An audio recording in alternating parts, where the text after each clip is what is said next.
Hello. And real quick, before we get started with today's episode, I am so excited to let you know that the doors to Sacred Depths are finally officially open again.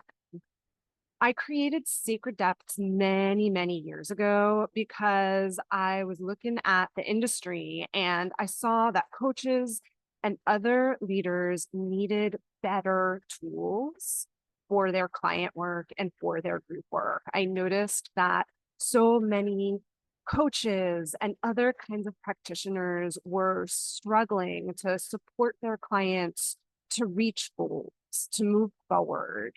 And I wanted to provide the industry with those tools so that you can do the absolute best client work that you're meant to be doing, so that you can be in your fullest and highest purpose, so that you can go to bed each night knowing that your clients are happy and satisfied.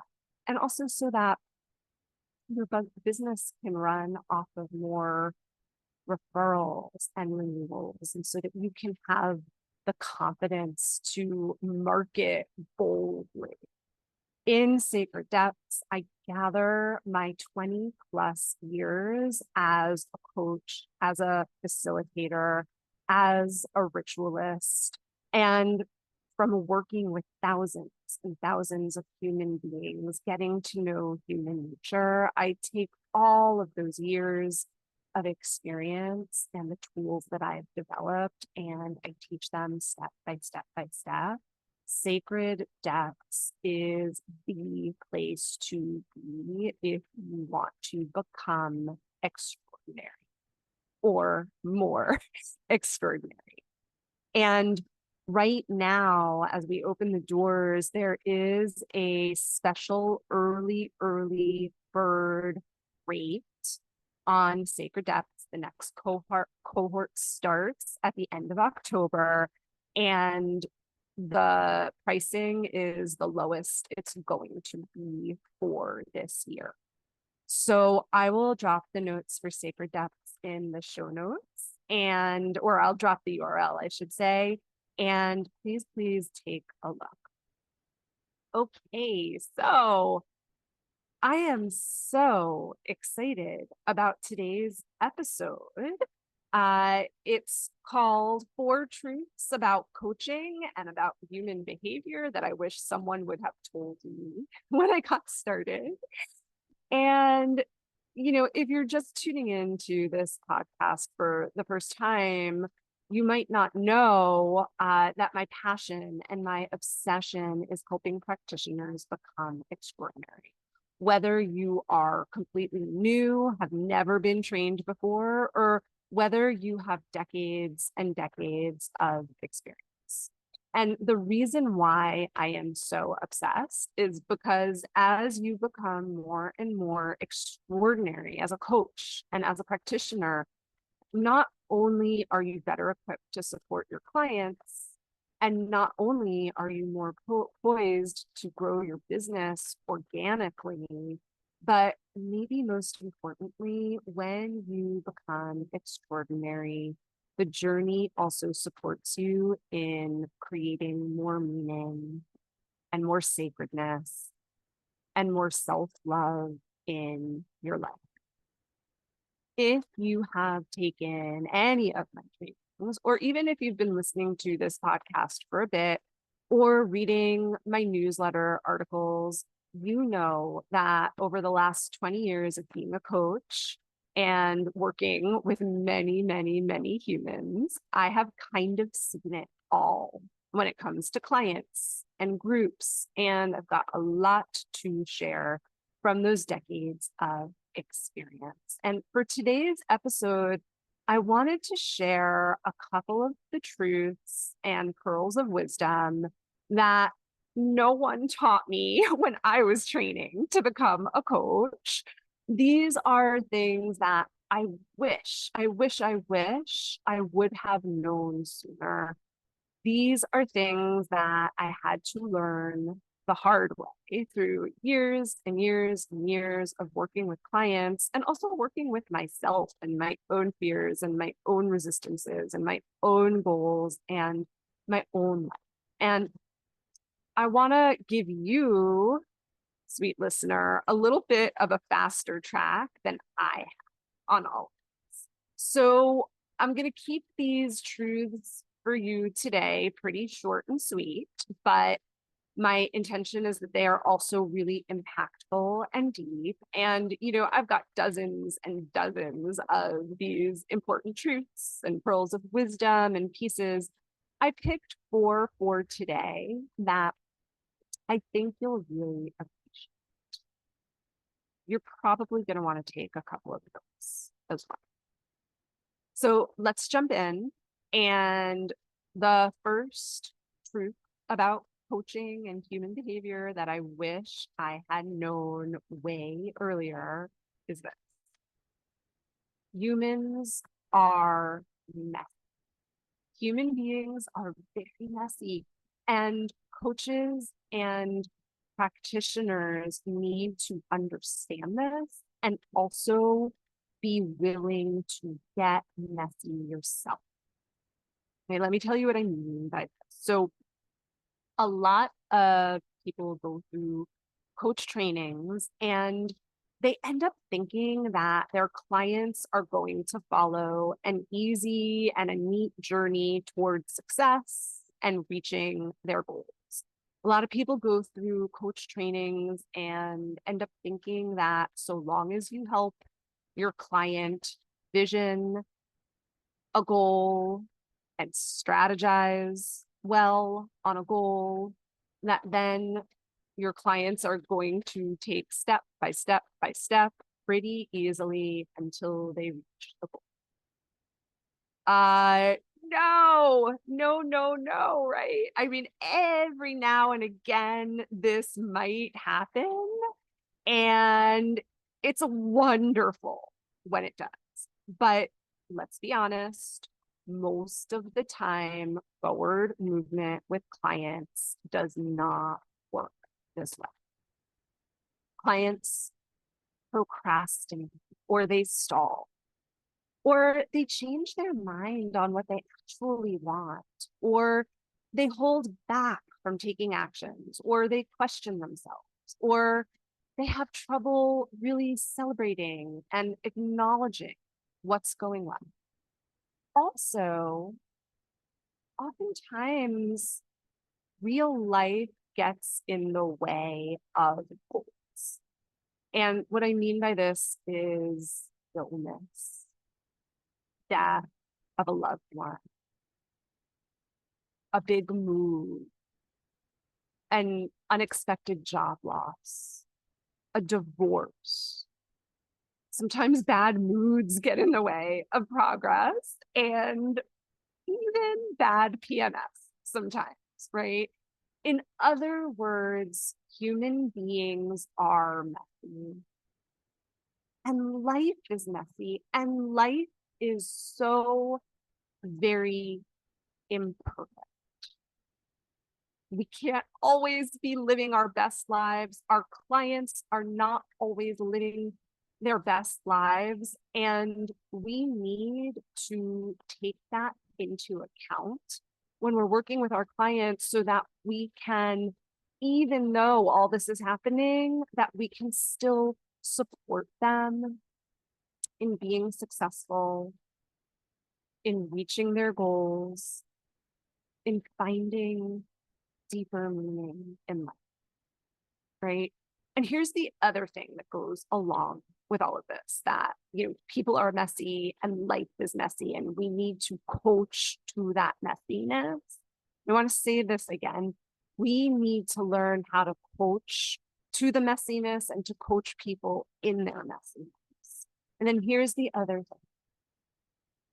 Even though usually in culture, we're taught that growth and progress happens in a linear way, most of the time it actually happens in a cyclical way.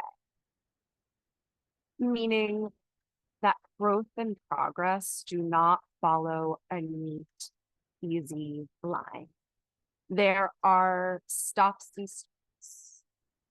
There are steps forward and there are steps back. And sometimes the steps back are actually what is needed for growth.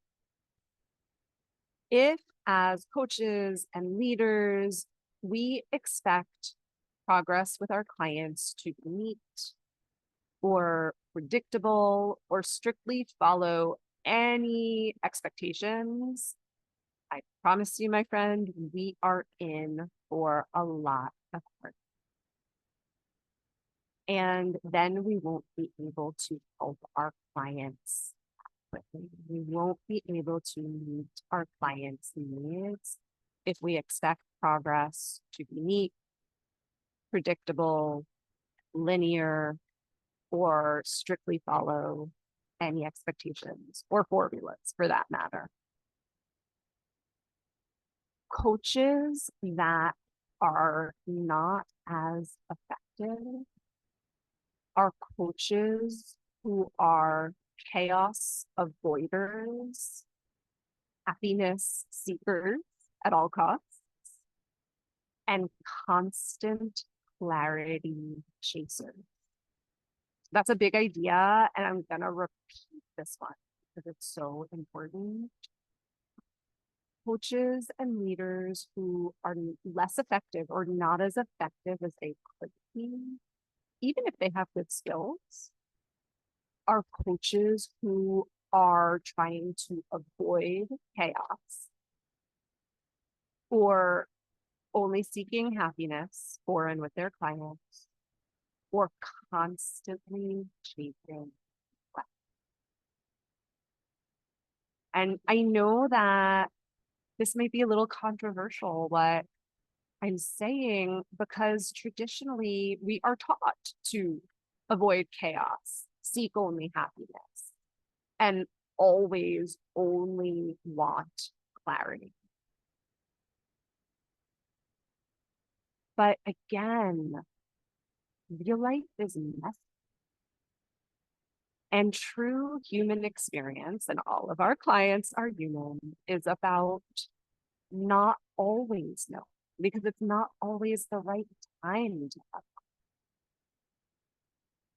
It's about being willing to be difficult in that. It's also about really getting that grief is a natural and normal part of life sometimes. And one of the things that I have learned in my life experience and also in my experience in working with so many human beings is that grief is not really separate from joy. The joy is always right on top of the grief, which is right on top of the joy, which is right on top of the grief. In life, we have summer, joy, happiness, light, and we also have winter, mystery, lack of clarity, and some grief. The best practitioners know how to hold space for all. And all of this that I've been sharing so far around life being messy and humans being messy, this is all so important, like so vitally important, that we dedicate quite a number of modules in Sacred Depths to different skills and techniques related to this. We have a full module in Sacred Depths that is called Embracing the Mystery. It is all about learning how to support your clients when there is lack of clarity in a moment where there shouldn't be clarity, right? Sometimes there's lack of clarity and we also need the tools to help clients get clear. But there are other times of life where it's actually not the right time yet to know, right? So in embracing the mystery, you learn for yourself and then with clients how to embrace that mystery, how to hold space for the not known, how to hold space for the times also where there is grief, right? Another module in Sacred Depths that relates to all of this is working with the myth of perfection, because way too many of us are perfection chasers. I can raise my hand and say I am a recovering perfectionist. And of course, so many of our clients are, and it's so vitally important that we learn how to work that perfection.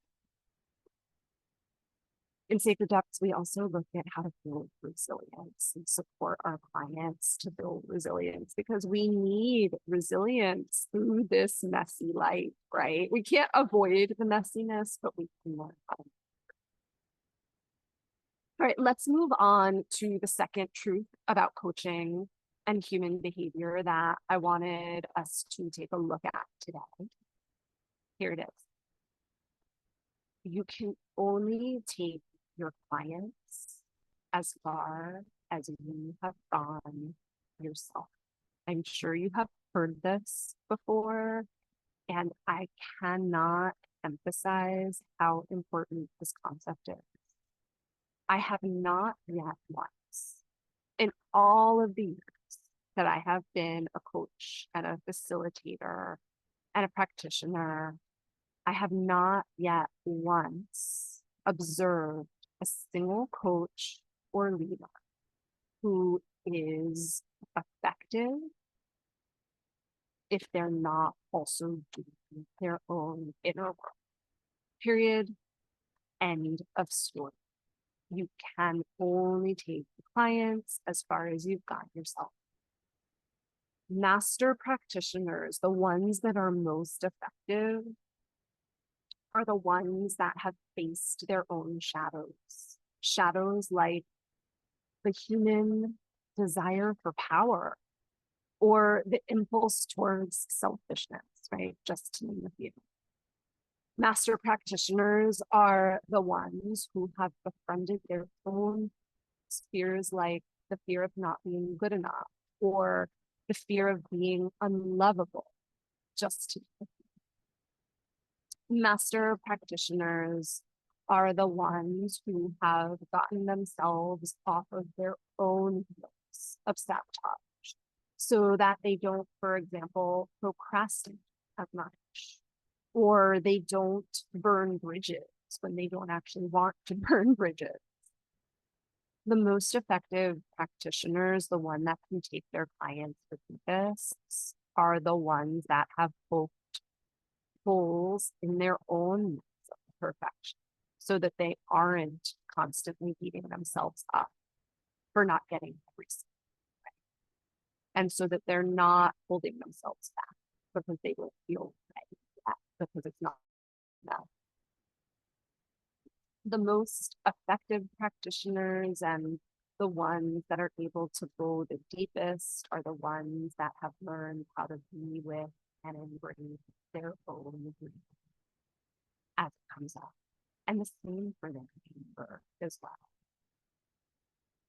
Master coaches are the ones that have learned how to become protectors of their own inner child so that they don't have to feel so scared to be doing big things out in the world.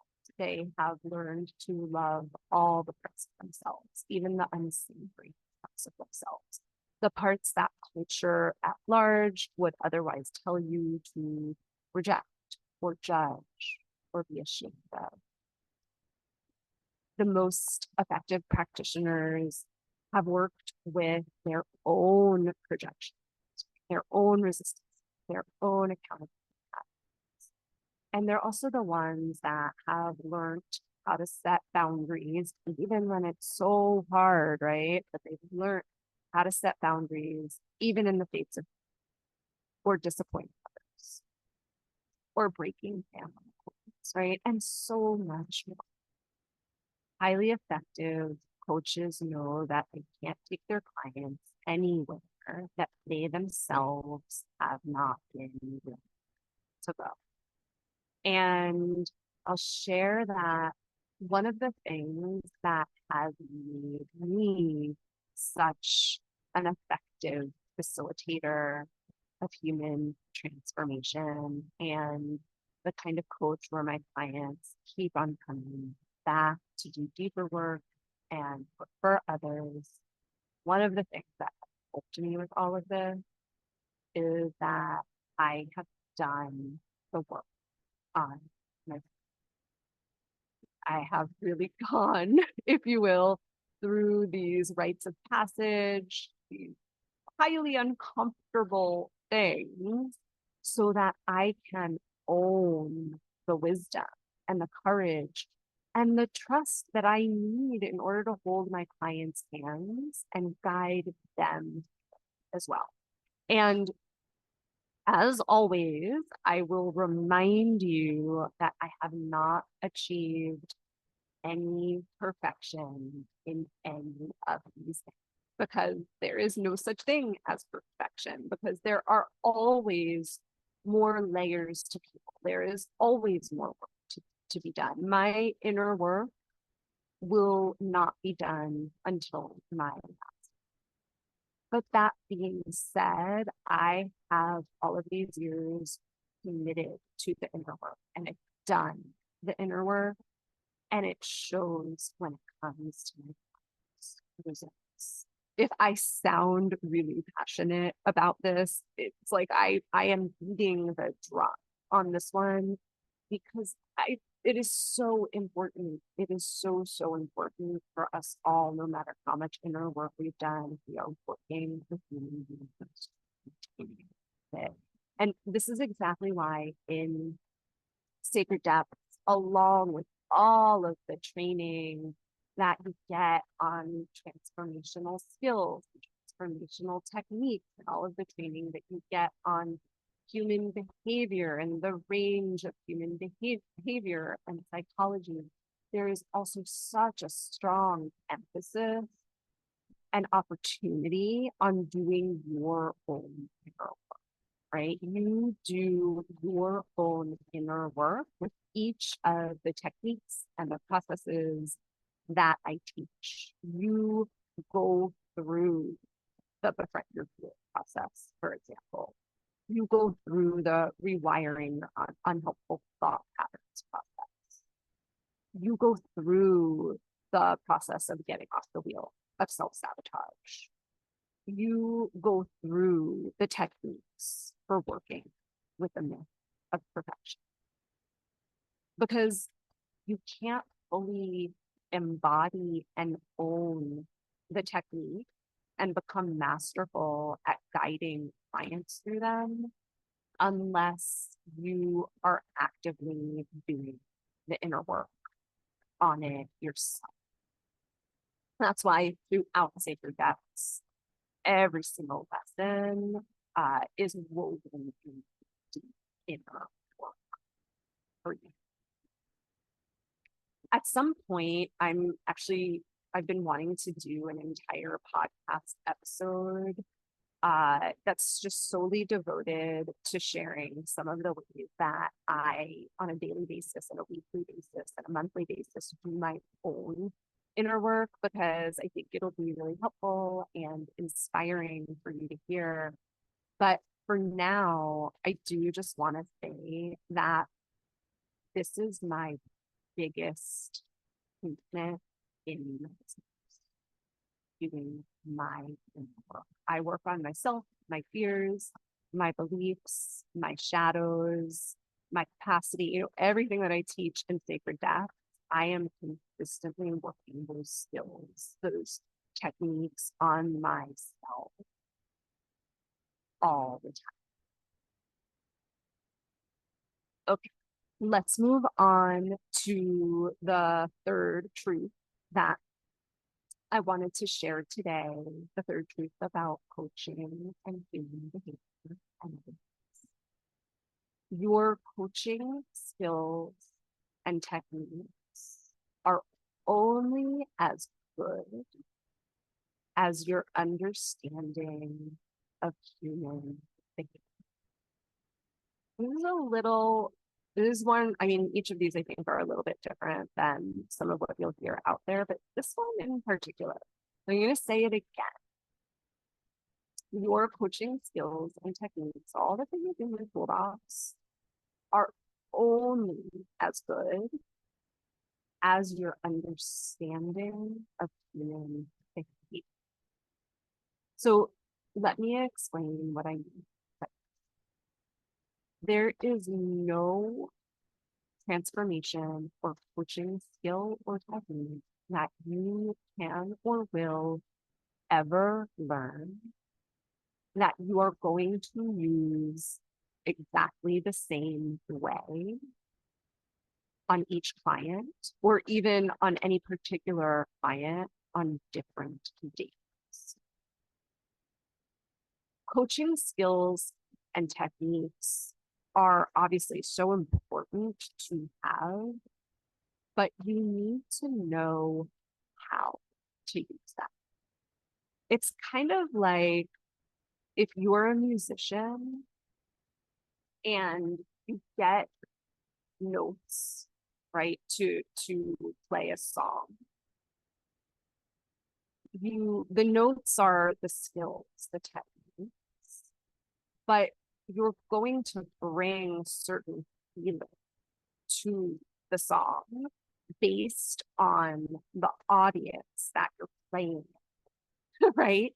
So same with skills and coaching skills, and the way that you bring different feeling or use the skills differently is by understanding human behavior.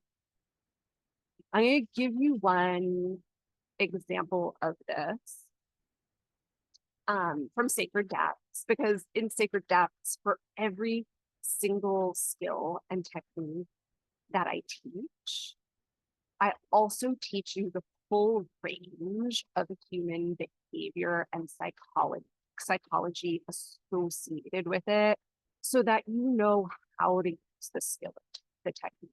You know how to nuance the details of it, or shift or tweak it slightly in the moment to really meet your client's needs, right? The client that is in front of you in that. So let me give you, I think if I give you an example, this will become even more clear. Let's take the coaching and transformational skill of celebrating, right? It's an important skill that we need to know as practitioners, how to help our clients acknowledge their wins, acknowledge their strengths, acknowledge what's going well, right? And celebration skills, in my opinion, are uber vital, because too often in life we tend to focus on what's not going well, on what our gaps are. And that's kind of what when we get into spirals, right? That don't lead to great places. Forward movement is mostly built on strength. And what that means is when we can celebrate and acknowledge our strengths and what's going well, we are more likely to be motivated to keep on going. We are more likely to be inspired to keep on going, etc., etc. Okay, sounds easy enough, right? And so as if, oh, I can just kind of learn how to celebrate with my clients, and then I just use that celebration skill and we're good to go. Well, it's not as simple. And most coaching trainings, in fact, all, I think, except for Sacred Depths, don't get into the human behavior behind celebrations. They don't get into the nuances and the range of human behavior behind celebrations. But this is key to be able to use the skills effectively and masterfully. So let me just explain what I mean a little more. Some people on some days, right? Some clients on some days are going to be open and receptive to you celebrating with them, to you pointing out what's going well, to you asking them what's going really well, or whatever it is. Great. However, that's just one part of human behavior and response and psychology when it comes to celebrations. Because for other humans, maybe on other days, celebrating themselves makes them feel uncomfortable or squirmy, or it may even shut a client down if you if you celebrate with them the way you would celebrate with another client who is open to celebrating. It might literally shut them down or have them feel separate from you or have them feel not truly seen or heard by you, right? And again, people, this can be for so many different reasons why a client feels uncomfortable with celebrations or squirmy. It might be because they learned when they were younger, they should never be too big for their britches, right? It might be because nobody in their lives ever celebrated that in the past. They just never learned how to accept it, how to take it in. They never felt something. It might be because they have experience with others who over celebrated them and, excuse my language, who kind of blew sunshine up their tush, even when that wasn't the actual reality was happening. So then your client doesn't trust you when you celebrate their wins.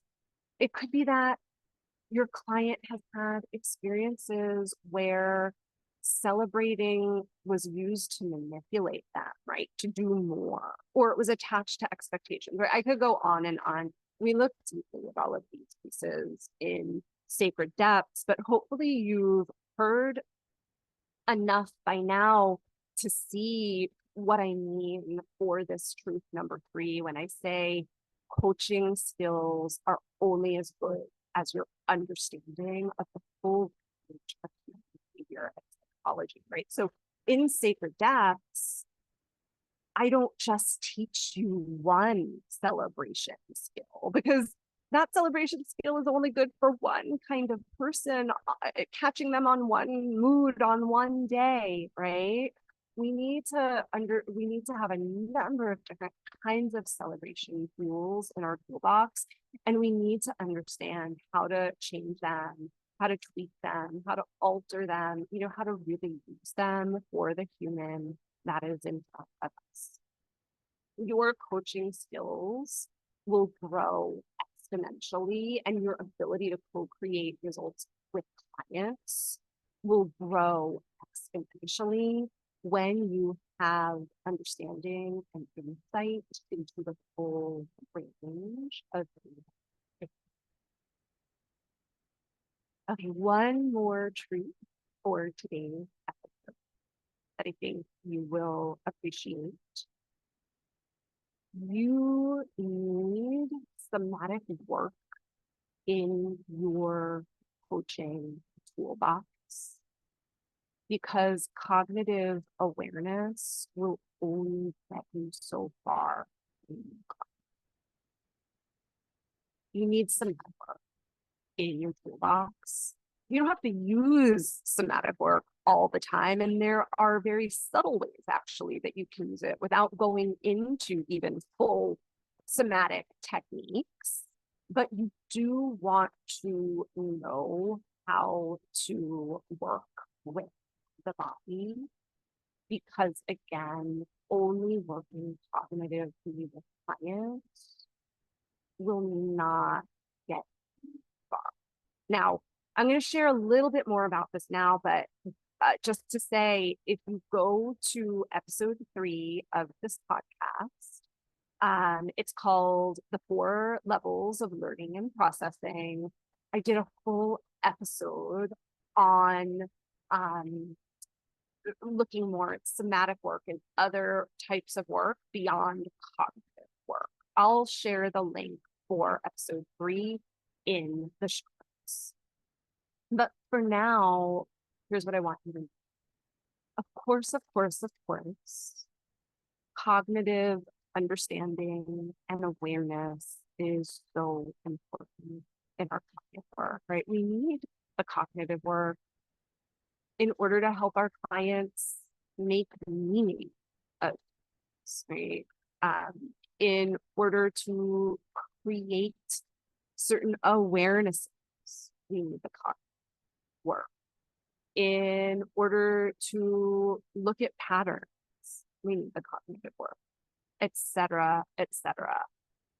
That being said, there are many times when just the cognitive conversation is not going to be enough. There are going to be many times when a client needs more than simply talking it out or getting a mental awareness or understanding in order to proceed.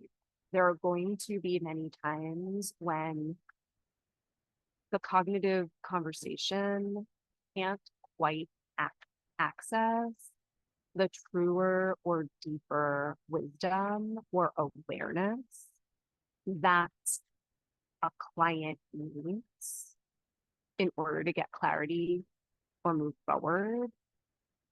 Also, oftentimes cognitive conversations are enough to see and understand patterns, but not to break them. Cognitive conversations are often good for seeing and understanding fears, but not enough to really work with them, right? Because fears are, yes, they're in the mind, but they also relate to our nervous systems. They relate to our bodies. And so if you're really wanting to support a client with a fear, you can't just help them talk their way out of it, right? Or understand their way out of it. Here's another example. There's a difference between cognitively visioning and laying out a goal in detail. That's great, right? We do want to cognitively vision a goal out in detail.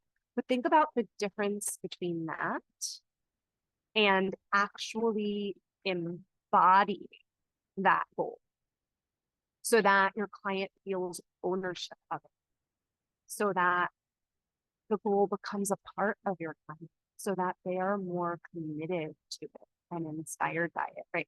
The somatic work is what helps with the embodiment.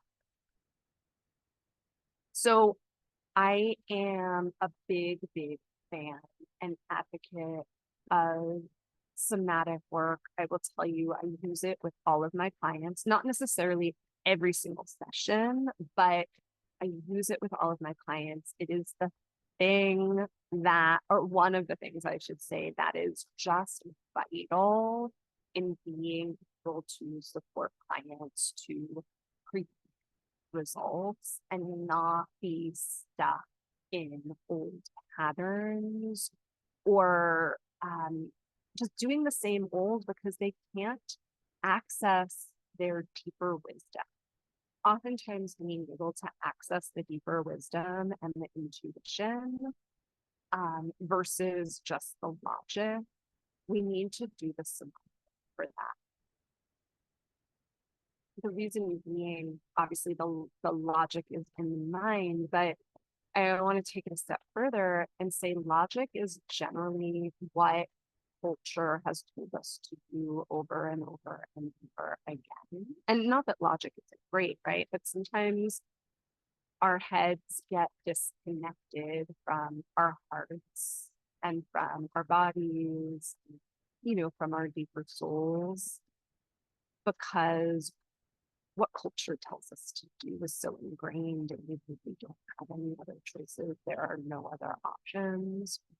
Um, Doing the somatic work cuts through all. The somatic work in coaching and in transformation is so important that in sacred depths, the somatic work isn't broken out as its own subject or module, but instead it is pervasive. It is so important that the somatic work is a skill that is threaded through the entire program, through every single subject that we look at, through every single module. We learn cognitive ways of working through, each of the skills and the pieces, but we also learn some things because it is truly a game changer. Okay, I could talk for hours and hours and hours on all of this, but hopefully I have shared enough for today to fill your plate and to fill your heart. I hope I've given you a lot to think about. And I would love to hear what today's episode activated for you. What is resonating? What dots are connecting? What did you really love and learn from today's episode? You can write in and let us know. You can join the Coaching Revolution Facebook group and let us know in there. It's such an incredible community. I share a lot of wisdom that I share even beyond the podcast in that Facebook group. I'd love to hear from you. Again, I will drop into the show notes about episode 3, the 4 levels of learning and processing. I will drop into the show notes about sacred depth because we have the big sale that only happens once a year going on right now. And as always, if you love this episode, please write a review, give us 5 stars, and please, please share with anyone that you know that would be served by everything that we're talking about. As always, thank you for tuning in, and I will see you next time.